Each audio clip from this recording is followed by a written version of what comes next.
How are we doing tonight, everybody? It is Ben Morgan of the Fins Up Network, the rare Sunday where we don't have a Dolphins game to discuss, to dissect, but doesn't mean there's a shortage of news as we've gotten some information regarding Tua Tagovailoa and obviously the latest concussion that he suffered on Thursday night against the Bills. We've gotten some information has trickled in throughout the day, and kind of one of the things that I've noticed is the information that's been fed to me both Friday and Saturday is essentially lining up with everything that Adam Schefter, Ian Rappaport, a couple others have been kind of letting go throughout the day. So I actually put this out on the YouTube Fins Up Network community page earlier. My apologies if the text is a little bit small, but I'll kind of summarize and I'll throw in a couple of other things I've learned as well.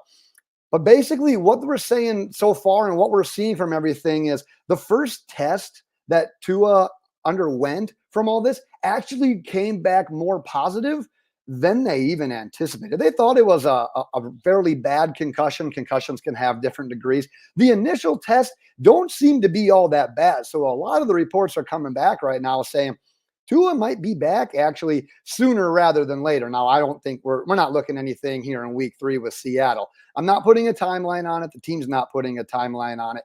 But so far, what they have been told is all really good, which if that maintains, like I said, as of Sunday night, as the information they have, retirement is not currently being considered. Now, where this can change, that next point there says the next moves are that they are seeking information from another neurologist. Now, if that were to come back with different information, worse information, then things may change. They're not anticipating that, however, at least at this point in time. And if things stay as is, forget retirement, forget Tua being done. He is still going to be the Miami Dolphins quarterback.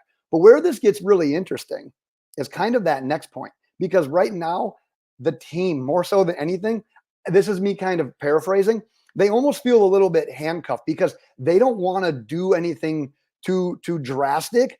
Like I said right there, they're going to be reluctant to sign or trade for a more reliable quarterback until there is more clarity on the situation regarding Tua Tagovailoa. They truly want to see how Skylar Thompson ends up doing in that week 3 game against Seattle. But the one piece of information I do have from the meetings that Tua has had with some of these specialty doctors so far is that the one that I've got was concerned with how easily Tua got that latest concussion. So you hear that and say, well, if that's a little bit more, if that's a stage that being more susceptible to concussions, that may be bad news. I'm not going to look too far into it, but that's the one thing that I've been told so far of one of the doctors that was able to check out Tua from this is that they were a little bit concerned with exactly how easily he got that concussion. Now, I don't think that's not too crazy. I think a lot of us in the comment section, we are all saying, you know what? Tua initiated the contact on that. That wasn't that big of a hit. How did he get a concussion? So that would be probably my biggest concern. I'm assuming maybe that's Tua and the Dolphins' biggest concern. But like I said, we'll wait. We'll see how more of this, the independent neurologists come back with their findings as well, and we will take it from there. But I do want to dive into some of these quarterback options as well, because we got a couple of good nuggets as well that have kind of come out throughout the day and a few things that we have been informed about. So we'll put that up on the screen. This is not an all-encompassing list of free agent quarterbacks. This is me going through the free agent list and kind of connecting some dots of maybe some people that would make sense. Now, first on the list is Ryan Tannehill, obviously the free agent that most of us are the most familiar with him spending his first 6 years with the Miami Dolphins. Well, it's been a little while. He's 35 now. He spent his last 5 years with the Titans. Football Night in America came out with a report that said Ryan Tannehill is essentially, he wants a job, but what he wants is something that's more long-term as a starter. So my assumption going into this, when he still wasn't signed when the season started, was that, you know what, he's looking for an opportunity. He doesn't want to go somewhere and just be a clear-cut backup. He's looking for an opportunity where a Jordan Love gets hurt or where a Tua Tagovailoa gets hurt. But at the same time, maybe something a little bit more long-term where he can go in and be that guy for more than just a couple a couple of weeks of mop-up duty. So that's one name on the list. The other name that Football Night in America brought up was C.J. Beathard. There's a little bit of time that Beathard and McDaniel spent together with San Francisco, so obviously there's some familiarity there as well. He's 30 years old, 6 years in the NFL, the first 3 with the 49ers, last 3 with the Jacksonville Jaguars. He does only have a 3-10 record as a starter, but he has appeared in 32 career games, so at least he has a decent amount of experience. Brian Hoyer, he's the veteran of these veterans. He's 38 years old, spent last year with the Raiders, went 0-1 as a starter, appeared in 3 games. Blaine Gabbert, he is 34 years old. He actually started a game for the Chiefs last year. It was the Week 18 game for the Chiefs. They ended up giving Patrick Mahomes the rest before the wild card game in which they played us. But Gabbert ended up going 15 of 30 for 154 yards and an interception in that game. So it's not like he was setting the world on fire there. He does have 49 career starts, has appeared in 69 games, so another guy with good experience. Working our way down the list real quick, Trevor Siemian, he's 32 years old, went 2-1 in 3 starts last year for the Jets. However, just 2 touchdown passes compared to 4 interceptions in those games. So it's not like he was out there winning the game from the quarterback position.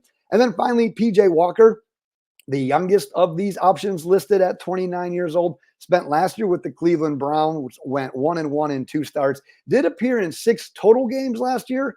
However, once again, these guys are free agents for a reason, have threw 1 touchdown and 5 interceptions. So then I was kind of curious just to see, knowing that Mike White was a practice squad player here that had some time in our system, went to the Bills. I wondered what other practice squad quarterbacks there may be. And I won't go into a ton of detail. I wanted to single out the 2 guys. And obviously, Mike White being one of those, because from a pure system standpoint, that's your obvious choice. He's been in Mike McDaniel's system. He was here, 2 months ago? Less than that at this point in time. Granted, he didn't necessarily look good in Mike McDaniel's system. He ended up losing the job to Skylar Thompson. He's not here for a reason. But regardless, we can't deny the idea that he would step in and likely have the shortest learning curve of all these options.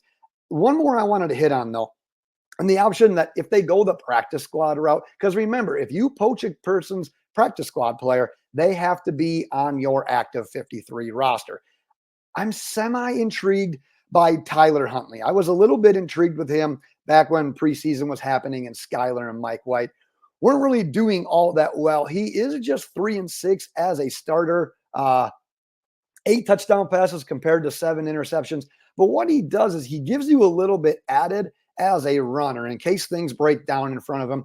And knowing our offensive line, things are going to break down, because that's one of the things that we got to consider right now with the Dolphins is how the game plan changes, what we're going to need to do to try to stay afloat for however too long Tua ends up being out. And obviously, establishing a run game, Devon Achane has been lights out. Jalen Wright, we liked what we saw from him in preseason. We're a little dinged up with Wilson and Mostert already, but getting that ground game going and truly being able to rely on that is going to be huge. And I'm not breaking news here. We're going to need the defense to play maybe not quite lights out every single drive, but they're going to have to be very consistent. But what you're looking at is if we needed to go on to another quarterback beyond Skylar Thompson, a guy like Tyler Huntley, if things break down, maybe isn't going to be the guy that forces that pass. He can tuck and run, maybe create some plays, extend some drives, maybe get us into some positions to get some scoring drives going as well. Like I said, we're going a little bit far out with this, but maybe he adds a little something on the ground that the team could be intrigued by. One other option as we get a sip of water. Voice still isn't doing good. We are battling through it these last couple of weeks, Dolphins fans. I was told on Sunday afternoon that Sam Howell would be the number 1 option the Dolphins would like to pursue if Tua were to miss more than 4 weeks. Essentially, if they placed him on IR and they were going to go to trade someone, Sam Howell was their number 1 priority. However, initial conversations with Seattle didn't go anywhere. They're basically saying no. They really don't have any interest in trading Sam Howell. Sam Howell is believed to be part of their future. We'll see what happens with Geno Smith, but they got Sam Howell on a young contract right now. So it doesn't really seem to be much of interest, but regardless, it's an interesting nugget to say. If he were to miss time, Sam Howell would be their preference. But as I mentioned, like I said, the Dolphins are going to be very reluctant to give up anything until they know more about Tua. They just simply want clarity the same way we all do. Dolphins fans, I am going to wrap it right there. Let's hear your thoughts. If the Dolphins were to pursue another quarterback to add with Skylar Thompson and Tim Boyle, who would your preference be? Go ahead and drop it in the comments. We will be back, Dolphins fans. We got week 3, Seattle Seahawks coming up here. So we will be back with our typical preview video. So if you haven't gotten subscribed yet, make sure you are doing so, as we will be back with those very soon here. Enjoy the rest of your weekend, Miami Dolphins fans. And until next time, fins up.